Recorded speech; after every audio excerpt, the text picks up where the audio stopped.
Hello, my name's Gloria Story, and I'm a member of St. Michael's Fraternity in Cincinnati, Ohio. And I'd like to share with you a presentation by my friend Beth O'Donnell, who's the minister of Claire Francis's fraternity in Lexington, Kentucky. She's also the animator for Justice, Peace, and Integrity of Creation for the entire Holy Trinity region. She will be sharing a discussion on Lift Up Life. Thanks, Glo. I appreciate you giving me this opportunity to talk with people about something that means a lot to me, and that is Lift Up Life. First, I probably should talk a little bit about what an animator does. The Regional Executive Council of Holy Trinity Region appointed me the Justice, Peace, and Integrity of Creation animator.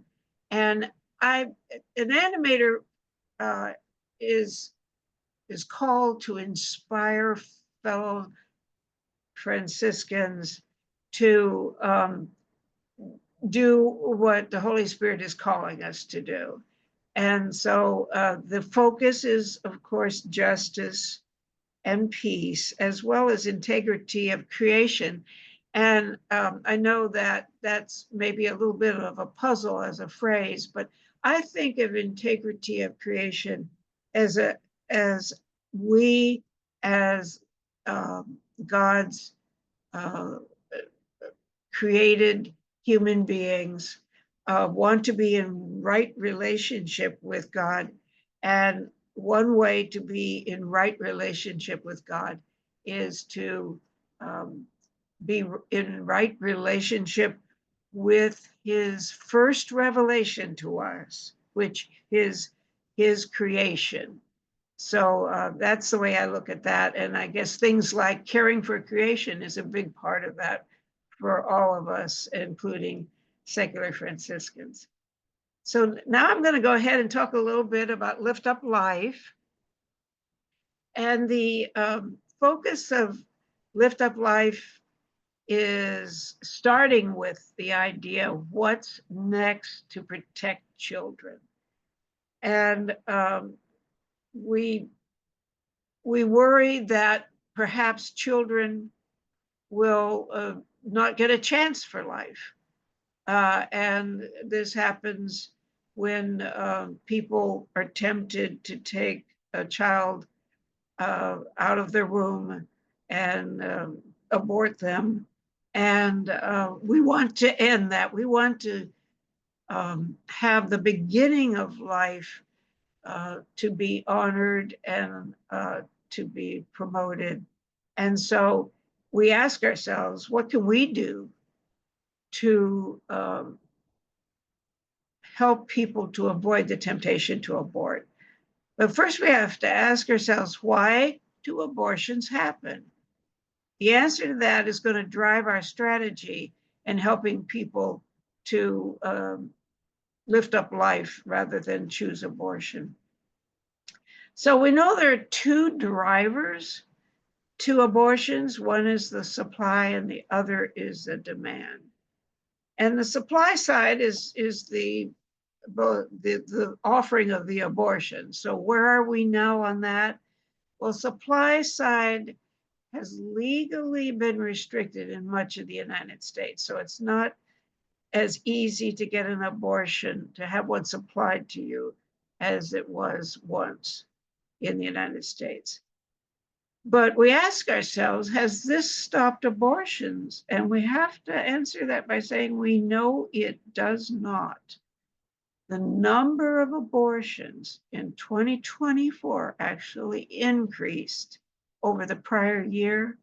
The prior year, 2023, was the most abortions for a decade, even though it was that year that Roe versus Wade was overturned.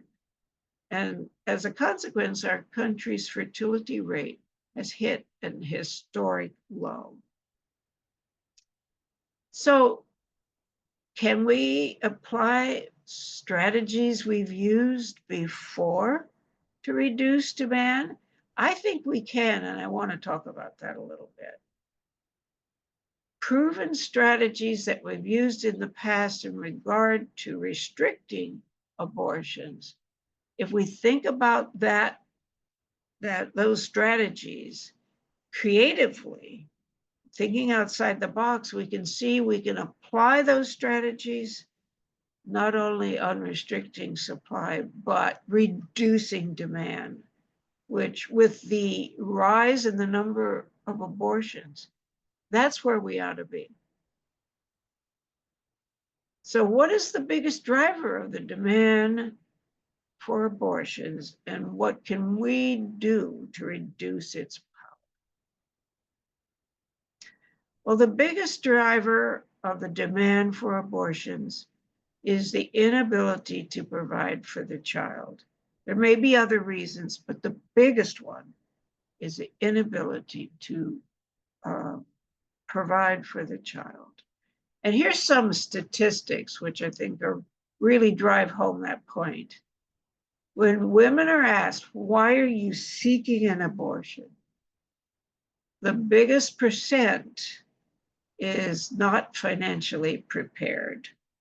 That's 40% that feel unprepared to financially support a child. And if you go down the list of other reasons given, one of them, which is 12% of the reasons given, is unable to provide a good life. And to me, those two kind of are part of the same picture. So that puts us over 50% on reasons that women seek abortion. And some of the other reasons, like issues with partner, need to focus on other children, may actually hide within them elements of just not having that financial wherewithal to support the child or even birth the child. So what resources can we employ to mitigate this financial need as a driver of the demand for abortions? Now, personal charity has been employed in many, many places to help moms choose life. And this is a beautiful personal way to extend God's love to others. But can we do more? One startling statistic that I think helps us understand other ways besides personal charity to support moms and help them choose life is this statistic here. Of 10 bags of groceries supplied to those in need, only one is from private charity. The other 9 come from governmental programs. Now, in the past, we have shown our power to change our laws. It took years, but we were able to overturn Roe versus Wade and restrict the availability of the supply of abortions. So we know we can make a change in our governmental programs by advocating. And so it's time to use that power again, this time to advocate that our tax dollars go to reduce the demand for abortions.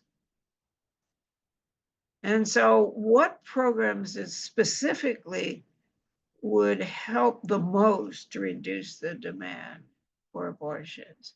And of course, the obvious answer is those programs, those governmental programs that help moms and kids. So let's talk about some of the options that help moms and kids. I'm going to concentrate on 5 programs: child tax credit, Medicaid, assisted child care, food programs, and paid family leave. And I'm going to stop here for a moment and say that these programs are not as helpful as they could be. And of course, if we're aware of the news, some of these programs are being threatened as so that they offer even less help to moms And that's where our strategy to advocate for these programs to help moms choose life is particularly important at this point in time. So to get back to the first a program we want to concentrate on, there's the child tax credit, and its features are currently, although I don't know how these might change as legislation makes its way through the Congress. It offers $2,000 per child from 0 to 5 years, so from birth to 5 years. Less than that for children from that age to 17 years, and that's for this most recent tax year, 2024. And it's possible to get $1,700 more as a tax deduction if you have sufficient income. So it's applied to the tax return. Now, the original program that was most recently, it lapsed, I guess, shortly after the pandemic ended. That program was far more helpful to moms who wanted to choose life for their kids. That was a program of up to $3,600 per child, and it lifted 46% of children out of poverty before lapsing. So that shows where we have been and how our advocacy can perhaps get a really good, helpful program going again. So under this current program that's in effect for the most recent tax year, 2024, 19 million children are excluded from the full benefit simply because the family doesn't make enough income to benefit from deductions. So ways to help kids more with the child tax credit. If we could restore to the Child Tax Credit Act the full advantage to families so that just having not enough income won't stand in the way of getting the full benefits. Another thing that could be restored from the best version of the child tax credit that we have had in effect would be to have that money available monthly. Otherwise, these young moms are going to have to wait till they get their tax return once a year. And, you know, if you're poor and struggling, that just doesn't help. 11 months out of the year, you're really, really struggling. And then making the child tax credit available during pregnancy would be a huge help because that's when moms are more at risk of choosing abortion rather than choosing life. So making that available on a monthly basis for them at that point would help them enormously to say no to abortion. And then simplifying the program. Honestly, if I'm a young mom and worried about being able to afford the child that's in my womb, I'm probably not a tax expert. It'd be nice if it were easier to understand and use. All right, let's talk a little bit about Medicaid as one of the other programs. In Kentucky, where I live, almost 50% of births are covered by Medicaid. So 1 in 2 children that are born, it's paid for by Medicaid, which is just astonishing. In Ohio, it's 40%, and that's the national percentage too. So it's going to be a little different in every state. So we can see just the effort of being able to pay for birthing a child is put at risk if Medicaid is made more difficult to benefit from. So moms might be more tempted to seek abortion if they don't have that coverage. So we're talking about funding cuts. We read in the news the funding cuts, adding more work requirements that are already in the act, because there are already work requirements. And so making the eligibility more difficult to achieve. And those, they haven't passed Congress yet, but those have, I guess, recently passed the House last night. So how can moms at risk for seeking abortion, how can they be able to birth their babies without help from Medicaid? If the funding is reduced, if the eligibility is made more difficult, it's just going to put moms in an awful situation. Now, currently, Medicaid work requirements apply to able-bodied working age people without childcare responsibilities, and that makes sense. You have to be able-bodied to work. If you're retired, you shouldn't have that requirement. And then if you're taking care of a child, how can you work and care for the child? So if these work requirements are extended to moms, how will they ensure their kids if they have to both work and try to care for their kids? And the birthing is also critical, because that's where the choice to seek an abortion is made. Okay, let's go to another federal program that really could be such a huge help for moms at risk for seeking abortion. So there's two main ones. WIC is Women, Infants, and Children, and it starts prenatal and ends at 5 years. And that is particularly important because moms will have healthier infants when they get the proper nutrition. So that's critical to lift up life, not only of the moms, but of the little infants. SNAP is another program. It's Supplemental Nutrition Assistance Program. And this nutrition is for kids, from when the WIC no longer applies. SNAP helps the kids that are 5 on up.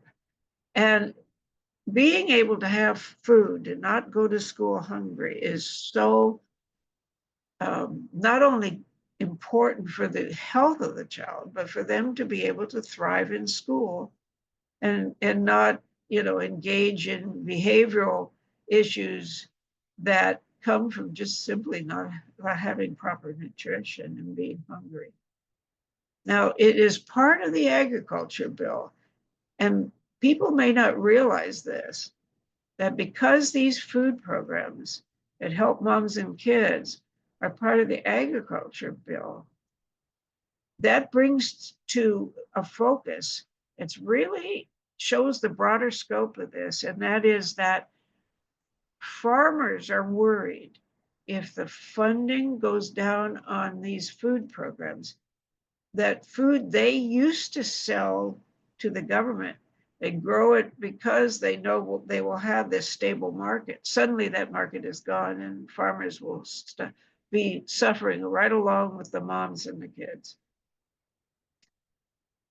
So as we've talked about before, the two big threats currently are huge funding cuts and increasing the obstacles to eligibility. One of the people I have talked to who's an expert in these sorts of programs says it's not only the fact that the requirements for eligibility are going to be stricter, perhaps, but that the paperwork involved in showing eligibility, or at least trying to, is going to become much more onerous and difficult for the young moms. So even setting aside for the moment the current threats to the food programs that young moms rely on for themselves and their kids, There are other things in the current program which really reduce its effectiveness. One of these is no inflation escalator. So we all know the price of food has increased, and yet there's no escalator provision in the amount of money that the young moms are going to get. And then another thing that reduces their benefit under these food programs is that if they pay uh, over a certain amount for rent, or they've been sick and have medical costs over a certain amount, then this is counted against the benefit they will receive for the food. So we know rents have gone up. We know the cost of medical care has gone up. So this really undermines the program's efficacy for young moms. And then on top of that, a whole bunch of these young moms, they're single moms. And if they happen to be married, the absent parent, the income of that absent parent will be imputed to them. And so again, that could reduce their benefit. Even if nobody knows where the absent parent is or has been able to get that absent parent to pay support, still that income, as long as the mom is married, it will be imputed to her and reduce the benefit for her and her kids. Then there's also group restrictions that hurt kids that need access to nutrition. Military families. It's shocking to say, but military families oftentimes are paid so poorly that they have trouble feeding their kids, but they're not eligible for SNAP and WIC. Students also are not eligible, and some citizens of US territories are not eligible. Going on to the next program that we want to talk about, assisted childcare and paid family leave. Now, the question we have to ask ourselves is, how does a single mom support her kids without having childcare to take care of her kid when she's working, or paid family leave, when the baby's a new baby and needs mom's care around the clock? So paid family leave, let's concentrate on that. A newborn needs mom to be there, but without paid family leave, she either cannot be there or she cannot support her baby. So it puts her in an impossible position. Now in Kentucky, there is no mandated paid family leave. And I understand that in Ohio, there's no mandated paid family leave either. Every state, there's some states obviously that have this. So every state, it's a different situation that needs to be looked into. But the only paid family leave that's on the horizon in Kentucky is in December 2024. The Kentucky governor proposed a change to administrative regulations to allow state employees family leave of 6 weeks. And I don't know if that's finished, that process is finished or not. See, this is May, so it might be. I probably need to check on that, see if it's been affected or, whether it was withdrawn. Okay, assisted childcare. Again, Kentucky has no assisted childcare. Again, how can a mom both support her kids and care for her kids at the same time? We know that the cost of childcare has gotten so high. I think the most recent number I heard, and this may have changed since I heard it a couple of months ago, was $135 a week. So if you're struggling just to make ends meet, How does a young mom afford that childcare without any help? Now, I think Ohio does have assisted childcare, and there's various eligibility requirements, as you might imagine, but at least they have some assisted childcare available, which can help young moms to feel like, yes, I not only can birth my child, but I can take care of my child as well as support my child. All right, so let's ask ourselves, why should we care about all of this that we've just talked about? And first of all, we want to reduce the demand for abortions. So that's the biggest reason that I'm focusing on here. If we want to lift up life, we need to care that young moms are helped in the birthing and raising of their kids so that they are not tempted to reach out for abortion. Even though it's restricted legally, it has not stopped happening. And there's other reasons to care about the food programs that help the moms during their pregnancy and help the moms and kids after the kids are born. Because well-fed, well-cared for kids have a better chance to thrive. Well-reared kids have a better chance to be productive citizens, and we should want that for our society. That all of our citizens have an opportunity to be productive. It's good for the society, and it's good for the society's members. And then generational change. If we can help young moms and their kids to feel supported and to be healthy and nourished and cared for properly, that can affect generational change, that can reduce this generation after generation cycle of poverty. And then, biggest reason of all, what would Christ say? Would Christ want us to do the good work that we are his hands, we are his feet, we are his love on this earth. And he would want us to do what we can to care for these people and to help them avoid abortion and lift up life.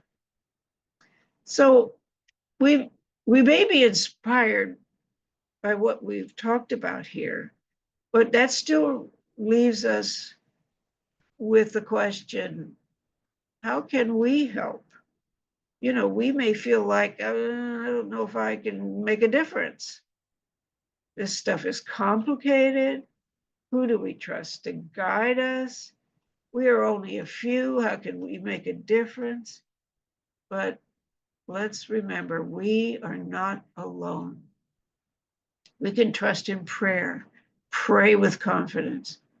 We can trust in the Holy Spirit that he will inspire us to do the right thing. We can trust our fellow people of faith who fight for kids and families every day. And every diocese has a legislative liaison who represents that diocese to the legislators and at the national level as well. And if we call on their help, they will help us to learn how to advocate without partisanship so that we can cultivate our legislators and educate our legislators about these programs that help moms and kids and reduce the demand for abortion. It may not have occurred to our legislators that these social programs reduce the demand for abortion.